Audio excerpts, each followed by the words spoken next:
on your left.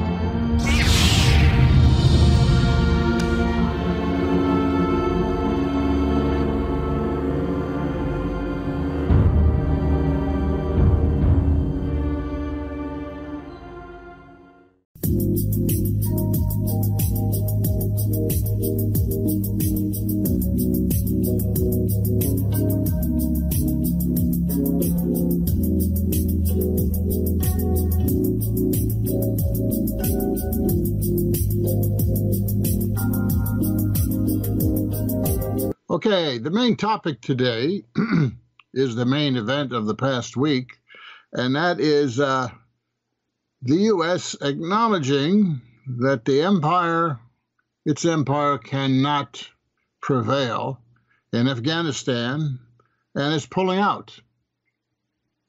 I want to talk about it from the perspective of the economic costs. You know, there's a lot of discussion that, oh, it's the beginning of the end of the U.S. empire. I don't think so.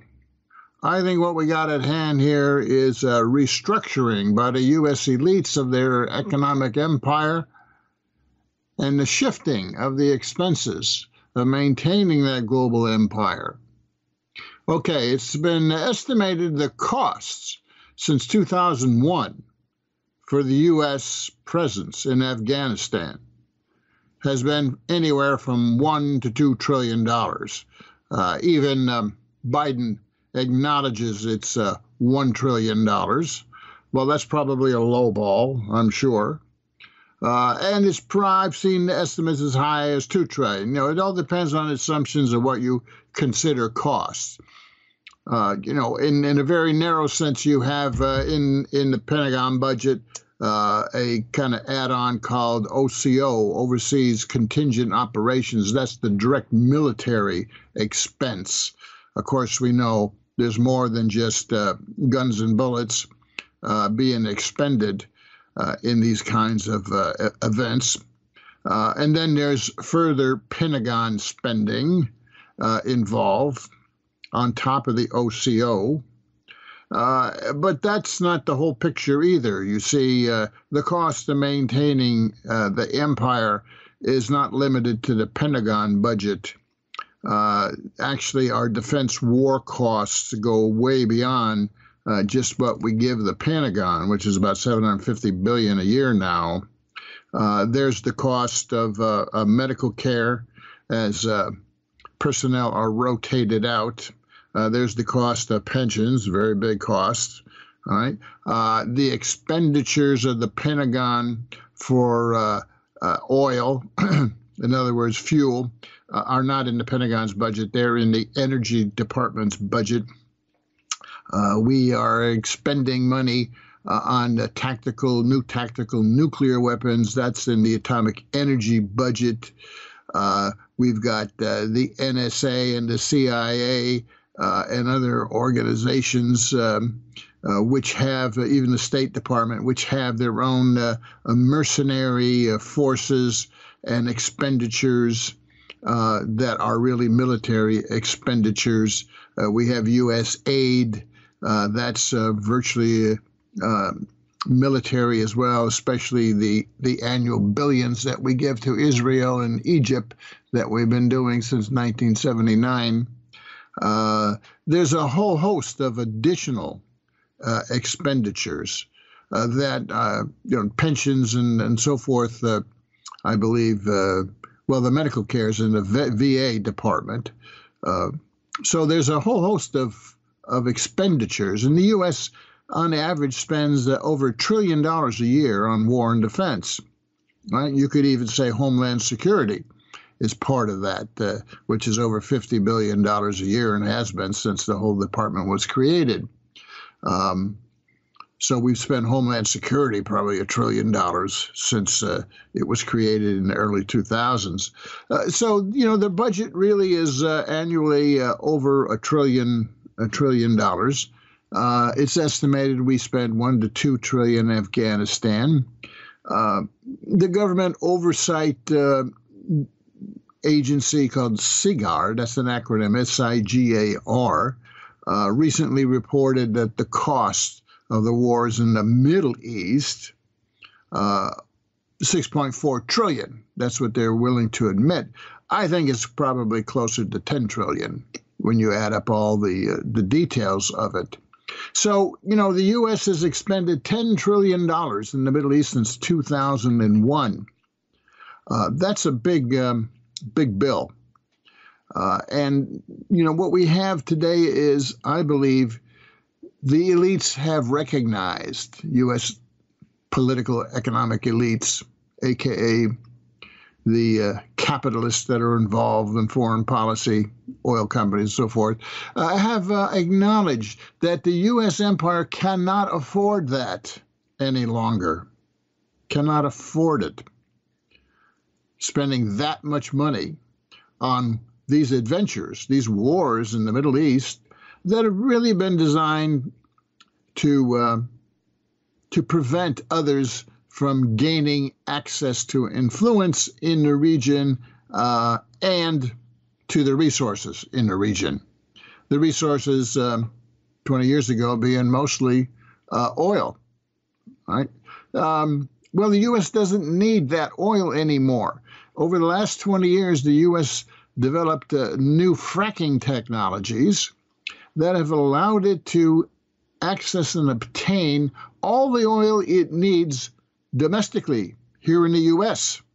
and offshore. Yes, the U.S. is the largest producer in the world of oil. We are exporting oil, not importing it. Oh, there are still some relationships, that Exxon and others want to keep with the crude producers. But the U.S. Doesn't need foreign oil anymore. It's self-sufficient. We produce more than Saudi Arabia, believe it or not, and produce more than Russia. There's three big providers of global oil, and those are the three. And the U.S. produces more than Russia and more than Saudi Arabia, believe it or not. So we don't need that oil. In the U.S., imperial elites have looked at that and said, well, let's do a cost-benefit analysis. What have we spent in this area? And can we afford to continue to spend that amount for the very low returns that they've been getting? And I think they've come to the conclusion, no, we got to get out. Because we have new wars around the corner that are going to cost us at least as much as the 10 trillion, 500 billion a year, if you simple average it, in the Middle East. And they are more in the U.S. interest of the U.S. economic empire, interest in keeping the U.S. as the global hegemon here throughout the world, as they are increasingly challenged, by countries like China in particular. So I believe the elites have come to the conclusion that they got to get out. Exacerbating the costs versus the benefits here in the Middle East is the way the U.S. has chosen to finance these wars. In other words, to pay for the wars. And they must be paid for one way or another. This is an important point. Throughout the U.S. history, all the wars that the U.S. fought until the 21st century were paid, in part at least, by raising taxes. Not totally. It's been a combination of raising taxes, issuing bonds, government bonds, and sometimes overissuing currency, printing currency. In the Civil War, the U.S. printed a lot of currency, and of course it became worthless. And we did that during the Revolutionary War, too. They're called Continental dollars. They were called greenbacks in the Civil War. So as the war costs rose, they rather than tax people. And the bond markets weren't really well developed then. The government could not borrow money at its will to pay for this, their wars. But it was always a mix of printing money, raising, money, from investors, and taxing. Through the 19th century, of course, the average person was not taxed. It was only indirectly trade was taxed, the tariffs and so forth. And then in World War I, it was raising corporate tax for the first time and the income tax for the first time. But the average worker did not pay income tax. It was sort of cut off at the very rich because the average worker was pretty much subsistence income. There was nothing to tax. Now we got to World War II, and for the first time, they really started taxing the average worker and introduced a payroll deduction of the tax. You see, the tax revenue laws that were passed in the 1940s were supposed to be temporary. They raised taxes on the rich, but they extended down into lower income groups, working class folks, the tax as well. And they raised a lot of bonds, victory bonds in World War I, and I forget what they called the bonds in World War II, but there was, big campaigns to raise bonds. So World War II was paid by a combination of increasing taxation significantly by extending it down and payroll deduction that was supposed to end at the end of the war, but they just continued it. It was just too lucrative to finance the empire. So the government pulled out a lot of taxes to pay for World War II, and it raised a lot of bonds for World War II. It didn't print money, but it accumulated a huge debt that it paid off in the post-World War II period when the U.S. economic empire boomed because there was nobody to compete with it, you see. And that went on for 20, 25 years. But even when we got to, Korean War and the Vietnam War, it was paid for in part by raising taxes. Not a lot, but some. Mostly is paid for by issuing bonds and running deficits.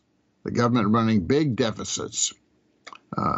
And of course, your annual budget deficits constitute your national debt. The national debt, the federal debt, is just the accumulation of annual budget deficits. So the financing of wars meant raising taxes to some extent, but really running up budget deficits and debt financing these wars, which added to our national debt. Now, the first Middle East war in 1991 was very brief, and it was largely paid for by Japan. I think the total cost was no more than $5 to $10 billion, and Japan paid most of it, so it didn't have to send any forces, you see, to that coalition. The U.S. did not incur huge costs for that quick war, but it incurred some. But when we get to the 21st century, what we have, and this is important, what we have is not only not financing the Middle East wars through tax increases, but actually cutting taxes massively while we ran up the $500 billion a year on average of the cost of those wars. And remember, this government oversight office, SIGAR, $6.4 trillion estimate is only for Afghanistan and Iraq. But what about Syria, ISIS, Libya? What about subsidizing Saudi Arabia's war in Yemen? What about the cost of the American naval blockade and other operations to contain Iran?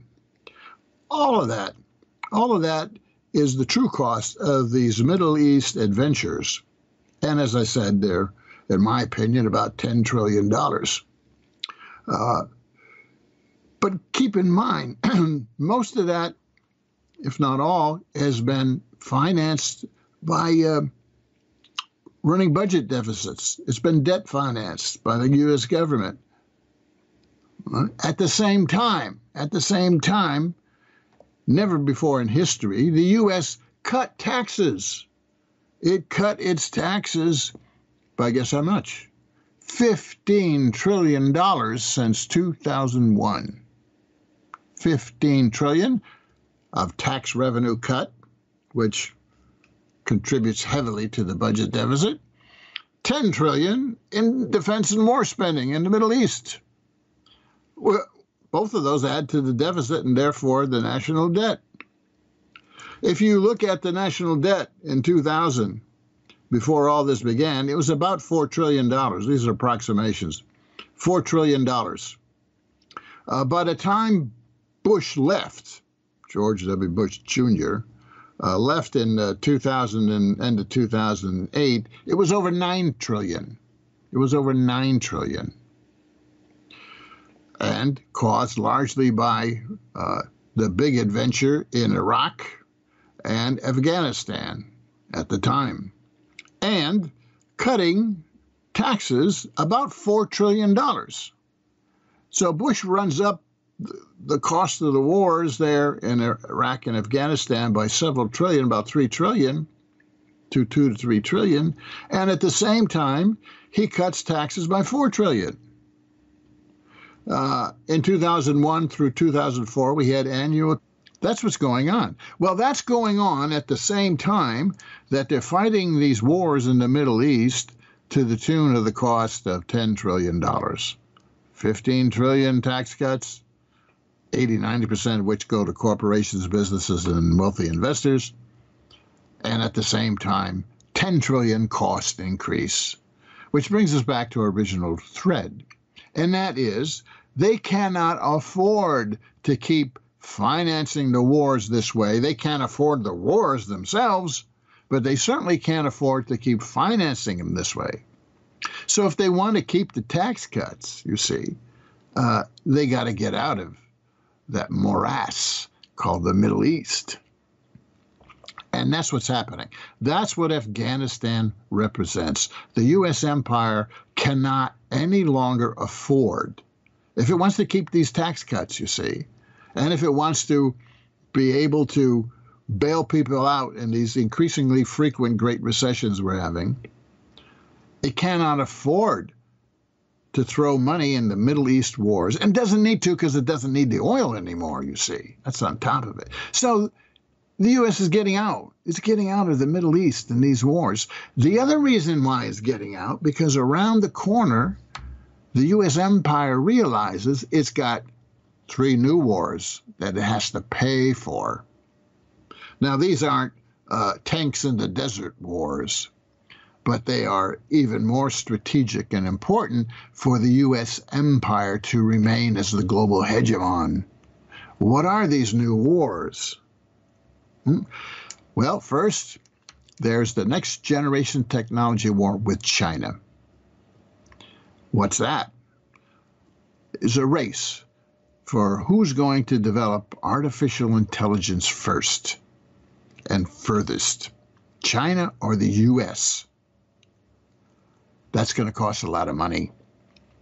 They know it, and they're already in the infrastructure bill and other bills beginning to finance it to the tunes of hundreds of billions of dollars. That's just the beginning. Why is AI, artificial intelligence, so important? Because AI is the foundation of the next generation military weapons. AI, artificial intelligence, is needed to make decisions spontaneously about the direction and the placement of weapons, particularly missiles and everything else that flows through the air to blow up your opponent. Okay? AI is the key, Now, 5G, broadband wireless, is just as important because you need broadband wireless in order to communicate with this new generation of weapons, including hypersonic weapons, which Russia already has, presumably, probably the U.S. too. And of course, we got cybersecurity, which is the second war, the tech war over artificial intelligence with China. You know, you look at the patents, patents being filed globally today, it's the U.S. and China. 90% of all of the patents on new technology is U.S. and China. That's an indication of the conflict going on over next generation artificial intelligence. AI is also the key to spawning all kinds of new industries, not just military weapons. So it's a war economically. You know, who's going to capture the new industries that AI is going to produce? Militarily and economically. And the U.S. is in a deep economic competition with China. And it's over technology, AI, and related technologies. Right? Look, the Trump trade war with China was only a front. What the real trade war was about was the U.S. demand that China slow down its next generation technology development. Trump never got that from China. You know, he had to settle for token increases in maybe China buying agricultural products from the U.S., and that was it. So Trump's trade war was really a veil for the tech war. I wrote about that extensively in my latest book and in numerous, latest book being The Scourge of Neoliberalism, U.S. Economic Policy from Reagan to Trump, published last year, 2020, and in all kinds of articles published. You know, they're on my blog, on my website, if you're interested in why the tech war was being waged under the cover of the trade war. Okay, so we don't have the trade war anymore. That was a big flop. But what we do have is the tech war going on still going on between China and the United States. And you can see it in the U.S. trying to drive out Chinese companies, tech companies from U.S. markets.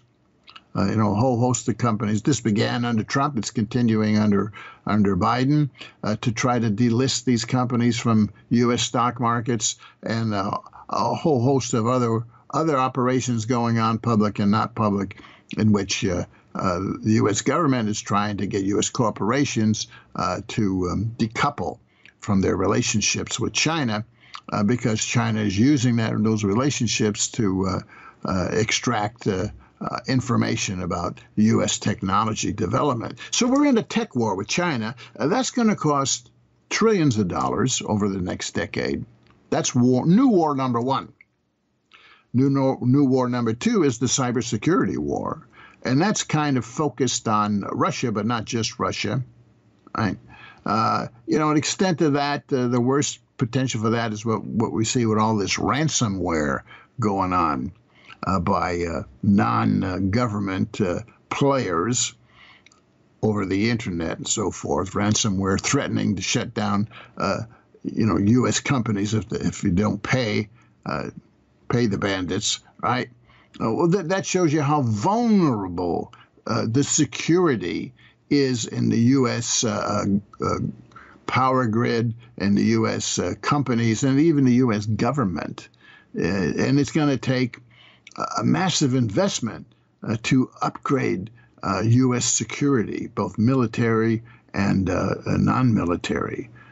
That's the cyber war, right? The tech war is AI and 5G. The cyber war is with, Russia and all the rest, too. I'm not saying it's just Russia. But a lot of it's done with proxies, you see. The governments give themselves arm's length, and they have set up these proxy hackers to pull all that off. That's another big investment that the U.S. has to make if it wants to remain a hegemon here in its empire, global empire. And they know that. The third new war is the war against nature itself. Climate change, global warming, right? We're losing that war very clearly. And what's going on now? We see it in weather. We see it in melting ice caps. We see it in storms that are worse and floods that are occurring, and the western U.S. burning up, right? And the same burning up going on in southern Europe and in Siberia, in Russia. Everywhere we see this. This is the war against nature, a war with nature. Nature is fighting back, right? And the U.S. is going to have to spend a lot of money to accelerate its move off of fossil fuels, right? To develop adaptation solutions to the worsening climate crisis and other investments. So in short, what you got is the global elite, the imperial elite in this country, a combination of engaged capitalists behind their politicians in Congress and bankers and so forth, engaging. And this is the realization that to keep the global empire going, the U.S. is going to have to spend trillions over the next decade on these new wars. Well, if they're spending trillions there, they can't spend $500 billion a year in the Middle East for wars that aren't producing anything that they don't need to fight anymore. So they're moving the money, you see. The decision of the elite, and there's no difference here between the Trump forces, and the right-wing big capitalists behind Trump on the one hand, and the traditional elites behind the Democratic Party and part of the traditional Republican Party. There's no difference. There's an agreement that this has to be done.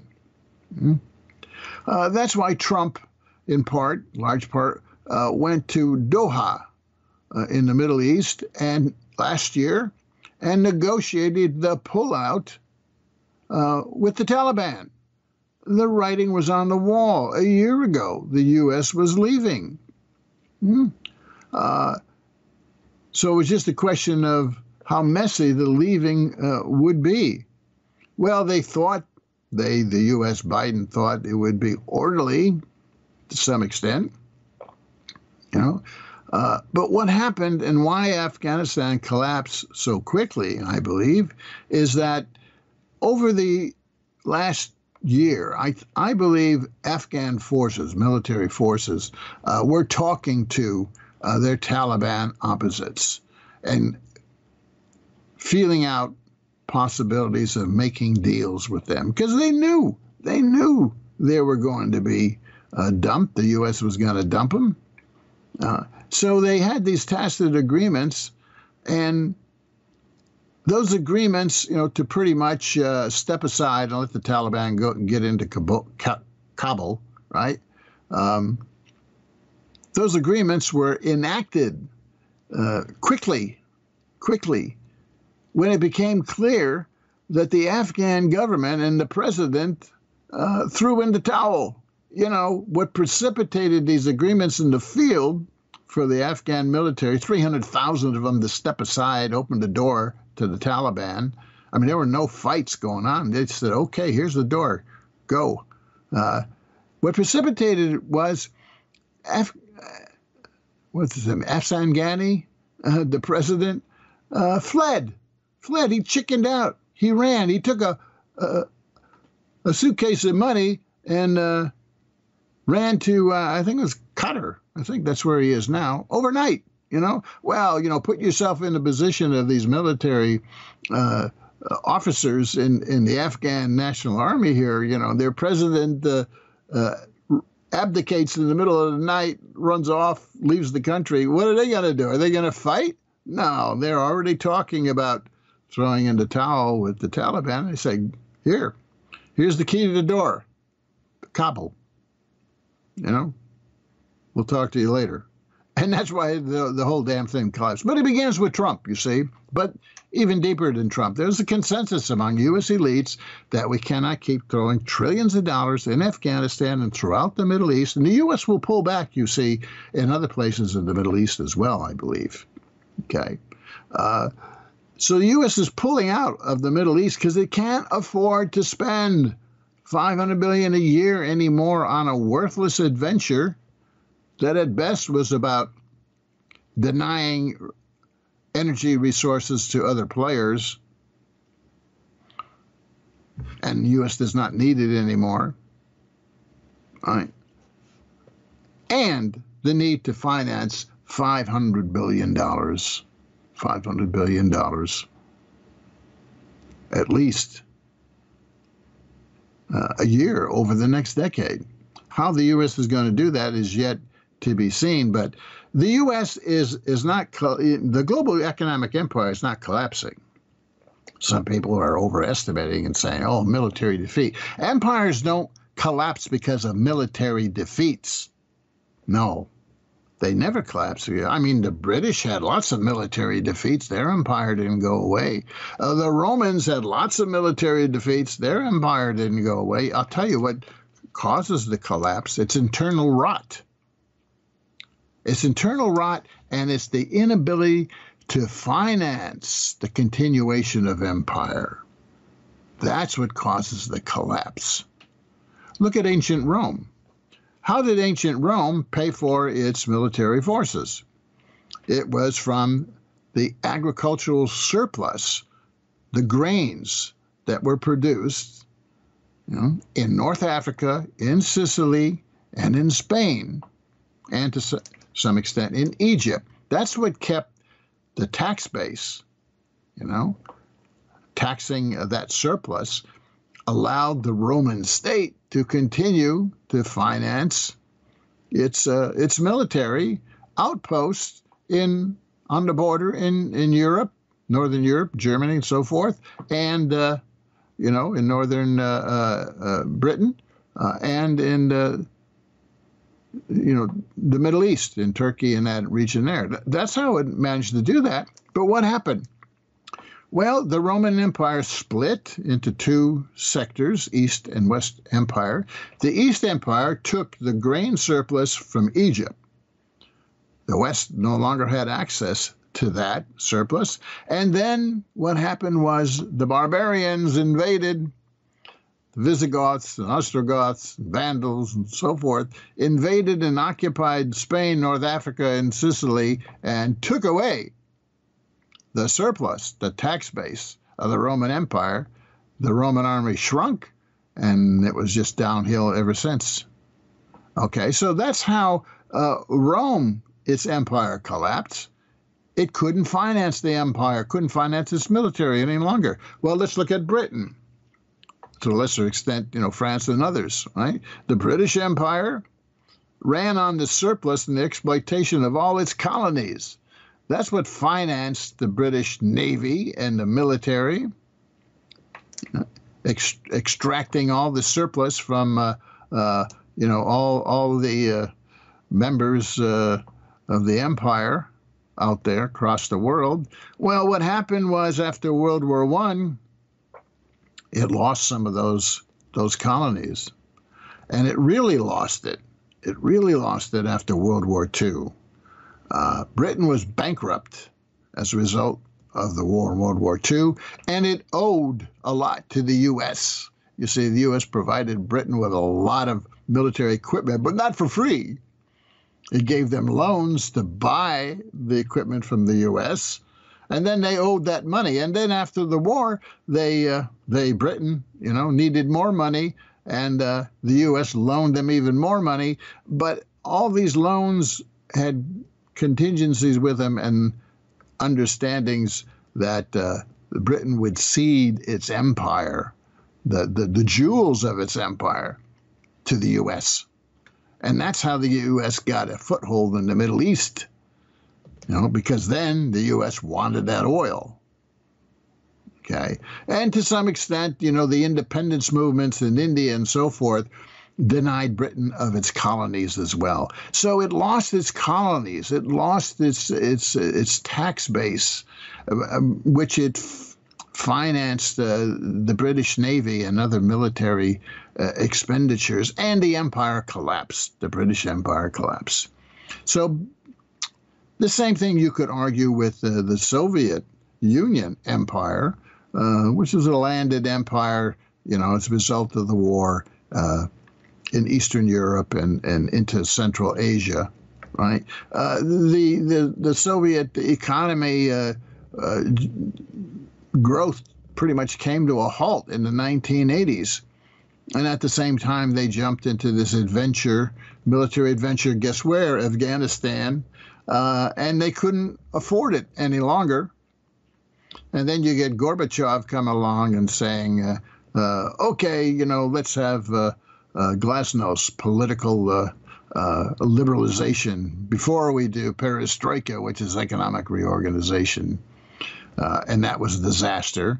And, the bureaucrats who were communists became the oligarchs and ran the show. And that was the end. It just spun out of control, and all these states that were part of the Soviet Union empire just went their own way. But again, it was the economics behind the empire which fell apart, just as British, just as Rome. And we're seeing that with the United States, the economics of the last 20 years of financing the empire are very clearly cannot be sustained. They're going to have to change the way they finance empire if they want to remain global hegemon here, with the new wars looming on the horizon. The U.S. empire is at a critical juncture. Can it restructure itself, is the question.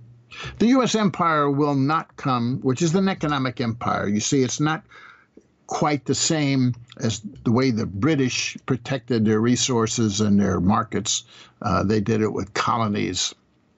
The U.S. does not openly establish political colonies. It lets the indigenous elites run their countries politically with the U.S. as long as the U.S. corporations get to extract the wealth, you see. That's the deal. And they let the indigenous elites get a big taste of the extraction and the wealth. That's the way the U.S. runs its global economic empire. And it intervenes when the local elites say, hey, our people are rising up, come on in and put them down for us, right?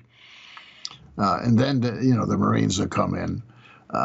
But the U.S. empire is an economic empire, first and foremost, and it will not end unless the dollar, U.S. dollar, is no longer the global currency, reserve and trading currency. That has to occur first. Secondly, the global payment system called the SWIFT, that's an acronym, SWIFT, global payment system, where the U.S. can see everybody who are buying and selling dollars out there through its U.S. banks, and the payment system, information coming through the U.S. banks. That's why the U.S. can impose sanctions, you see. If it wasn't for the SWIFT international payment system, it couldn't impose sanctions because it would be clear how other countries got around it, right? So the SWIFT international payment system has to go, and the U.S. dominance and control of institutions like IMF and the World Bank has to change. Those three things, at least, have to occur for the U.S. global economic empire to really collapse, and I see no signs of that occurring. Yes, China is trying to establish its yuan currency, and yes, there are China alternatives to the World Bank. There really isn't anything to the IMF yet. And while China and Russia are playing around with this idea of an alternative payment system, it's not really taken off yet, although there are some footholds gained. So these are the areas that have to change for the global empire to actually collapse, and I don't see it happening immediately. So what we got, bottom line, in Afghanistan is the realization the elites, to sum up, cannot afford to throw money at those worthless wars anymore because they have these big expenditures and new wars on the horizon. They're going to have to focus, if they want to maintain the U.S. empire, on these new wars with challengers that are far more powerful than the Taliban, right? Or even ISIS, right? So what we got is a restructuring. We're at a juncture of the U.S. global empire, and Afghanistan is a reflection of that politically, but it's not the whole picture. And it's not an indication the U.S. defeated, because losing wars never undermines an empire, right? It's financing, the ability to finance the global empire. That's the key. And they're going to have to find new ways to finance it, particularly since we've got these great recessions now coming fairly quickly every decade, and that's a big cost as well that they have to throw money at. Okay, so that's my take on Afghanistan, an American Imperial Project. If you want to read my